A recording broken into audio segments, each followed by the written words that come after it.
I don't even know if I'm going to put this on the second channel, but I saw this article.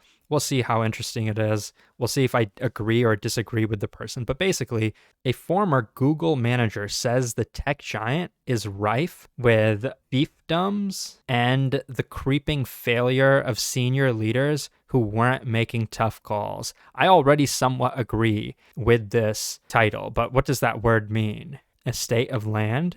Feudal service, a person's sphere of operation or control. I'm guessing that's just another way of saying bureaucracy. Former Google manager said senior leaders allowed the company to be filled with small, I'm just going to start saying kingdoms instead of this word. There's like a saying that I'm not super familiar with, but people say like in the corporate world, there's this thing called empire building, where as you get higher and higher into management, it's hard to quantify the work that you did. If you're like an executive and your org is doing really well or whatever, it's hard to say like how much of that is attributed to you. So the saying I've heard is that like at that level, they just try to hire more people. They try to make their org bigger and have more headcount and things like that so that it looks like they have more influence. Because if they have 1,000 people in their report chain, it looks like they're really important, even if their org isn't that important. So I think that's what this is about. It makes sense when you have a company like Google over $1 trillion that there's a lot of waste. So let's see.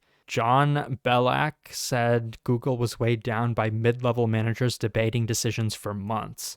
Other former Google employees have previously criticized the company over management bureaucracy. I mean, we all know, and in case you don't, I used to work at Google. In my defense, I do use the brand name quite a bit. I'm pretty honest about my experience. I do criticize Google. I do say the negative things. I'm not trying to sell Google to anybody. I'm not telling anybody that they need to work at Google. People say I'm biased. Maybe I probably am, but I try not to be. So let's see if I agree with some of these criticisms. A former product manager.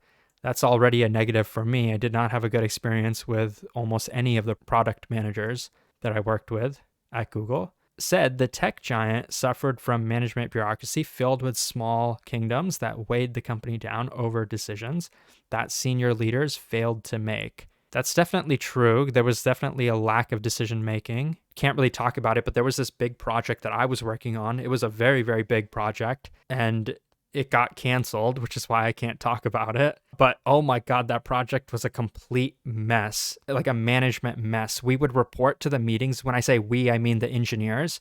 We would get into the meetings.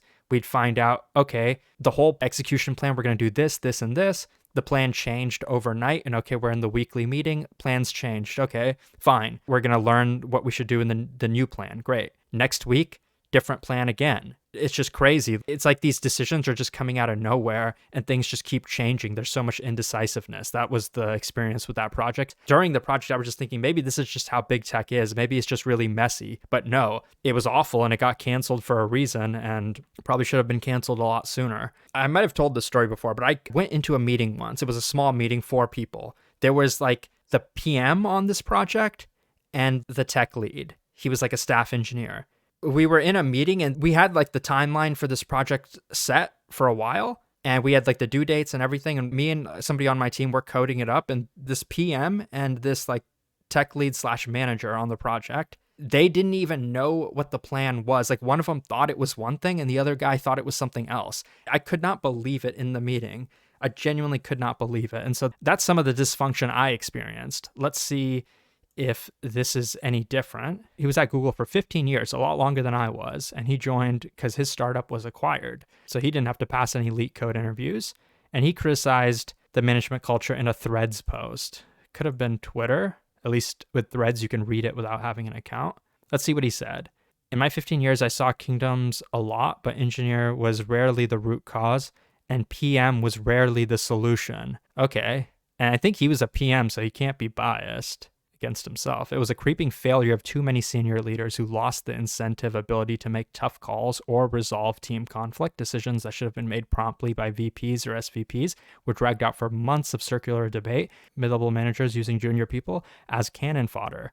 Okay, I won't go through all of it, but I think this is above my pay grade to analyze a lot of these problems with executives. I can only give it from my perspective as like a low-level engineer. The engineer who did not claim to have worked at Google wrote that it included lots of little kingdoms run by engineers who didn't pay attention to how their products were delivered to customers. I think this is definitely true, at least in Google Cloud.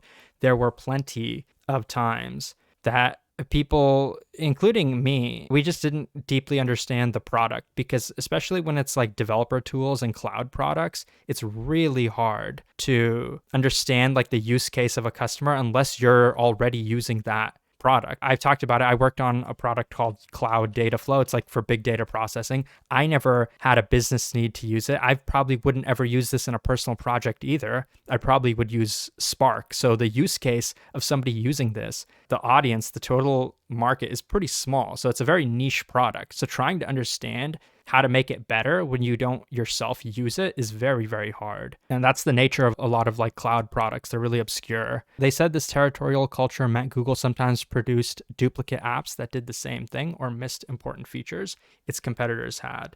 Damn, they really do keep using this word. They existed, Bilek said, but could neither be blamed on engineers nor fixed by product managers. It was easier for senior execs to hide behind warnings about risks or costs than to negotiate competing views and move forward together in the unknown. I think that makes sense. It's like analysis paralysis. When you're an executive or just even working at Google, it already makes so much money. If you're like the CEO of Sundar, and a lot of people criticize him because they say he doesn't do anything, but at the scale of Google, not doing anything and not messing anything up, like what another CEO is kind of known for, as long as you don't mess something up too bad, nobody's going to get mad at you. You don't have to hit like a home run. As long as you don't screw things up too badly. I think that's kind of the job of like an executive at a company like Google, because it's already making so much money. It's just prints money. You don't need to be a genius. By the end of my tenure, a PM would get into more trouble for disagreeing with global affairs than for failing to launch valuable software in a commercially reasonable time frame. So I think that somewhat supports what I said.